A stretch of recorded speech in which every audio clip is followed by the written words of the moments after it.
Assalamualaikum warahmatullahi wabarakatuh. Sahabat sekalian, semoga selalu dalam perlindungan Allah Subhanahu wa taala. Di video kali ini kita akan membahas salah satu masjid paling bersejarah dan utama bagi umat Islam, yaitu adalah Masjid Nabawi yang berada di kota Madinah. Masjid ini bukan hanya menjadi tempat ibadah, tetapi juga menjadi pusat peradaban Islam sejak zaman Rasulullah Shallallahu alaihi wasallam hingga saat ini. Bagaimana sejarah perkembangan Masjid Nabawi dari masa ke masa? Apa saja fungsi yang dimilikinya selain tempat ibadah dan seberapa besar keutamaan sholat di dalamnya? Mari kita bahas bersama dalam video kali ini. Masjid Nabawi didirikan oleh Rasulullah Shallallahu alaihi wasallam pada tahun 622 Masehi setelah hijrah dari Makkah ke Madinah.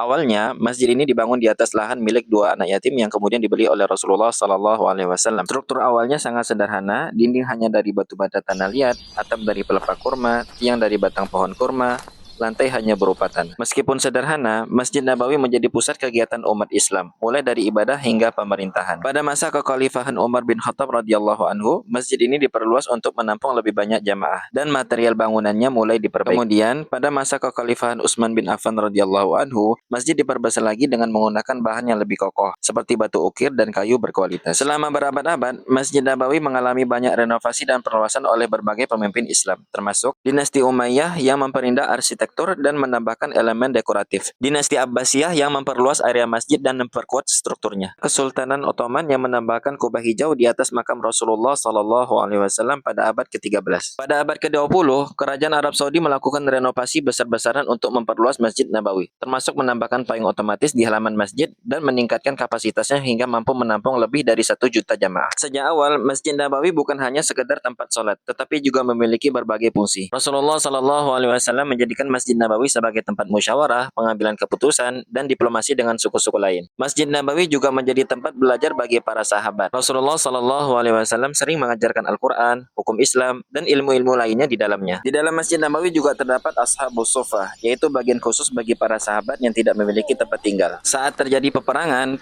Masjid Nabawi juga digunakan sebagai tempat perawatan bagi para sahabat yang terluka. Sampai saat ini, Masjid Nabawi tetap menjadi pusat keislaman dunia, dengan ribuan orang yang datang untuk menuntut ilmu dan beribadah setiap harinya. Salah satu keistimewaan Masjid Nabawi adalah keutamaan sholat di dalamnya. Rasulullah Shallallahu alaihi wasallam bersabda, "Sholat di masjidku ini lebih utama daripada 1000 sholat di masjid lainnya, kecuali Masjidil Haram." Hadis riwayat Bukhari dan Muslim. Ini berarti 1 kali sholat di Masjid Nabawi setara dengan 1000 kali sholat di masjid biasa. Selain itu, ada beberapa keutamaan lainnya. Salah satu bagian paling istimewa di Masjid Nabawi adalah Raudhah, yaitu area antara mimbar dan makam Rasulullah Shallallahu alaihi wasallam. Rasulullah bersabda, "Antara rumahku dan mimbarku terdapat taman dari taman-taman surga." Hadis riwayat Bukhari dan Muslim. Banyak dari jamaah berusaha untuk bisa sholat dan berdoa di Raudhah karena diyakini sebagai tempat yang mustajab. Di dalam Masjid Nabawi terdapat makam Rasulullah Shallallahu alaihi wasallam berserta kedua sahabatnya, yaitu Abu Bakar As-Siddiq dan Umar bin Khattab radhiyallahu anhuma. Umat Islam yang berkunjung dianjurkan untuk mengucapkan salam kepada Rasulullah Shallallahu alaihi wasallam sebagai bentuk penghormatan. Dari pembahasan tadi, ada beberapa pelajaran penting yang bisa kita renungkan. Meneladani semangat Rasulullah Shallallahu alaihi wasallam dalam memakmurkan masjid. Masjid Nabawi menjadi bukti bagaimana Islam menempatkan masjid sebagai pusat kehidupan. Kita juga harus berusaha memakmurkan masjid di tempat kita masing-masing. Jika kita belum bisa sholat di Masjid Nabawi, setidaknya kita bisa meningkatkan kekhusyuan dan keistiqomahan dalam sholat kita. Masjid Nabawi adalah peninggalan terbesar dari peradaban Islam. Sebagai umat Islam, kita harus menjaga dan menghormati tempat suci ini. Sahabat Abu Umar, Masjid Nabawi adalah saksi sejarah perkembangan Islam sejak zaman Nabi Shallallahu alaihi wasallam. Fungsinya bukan hanya sekedar tempat ibadah, tetapi juga sebagai pusat pendidikan, sosial, dan pemerintahan. Sholat di dalamnya memiliki keutamaan yang luar biasa, dengan pahala yang dilipat gandakan hingga 1000 kali dibandingkan dengan masjid biasa. Semoga kita semua diberi kesempatan oleh Allah Subhanahu wa taala untuk mengunjungi dan beribadah di Masjid Nabawi. Dan semoga kita bisa meneladani semangat Rasulullah Shallallahu alaihi wasallam dalam memakmurkan masjid di lingkungan kita masing-masing. Jika video ini bermanfaat, jangan lupa like, share agar semakin banyak orang yang mendapatkan manfaat dari video ini. Wassalamualaikum warahmatullahi wabarakatuh.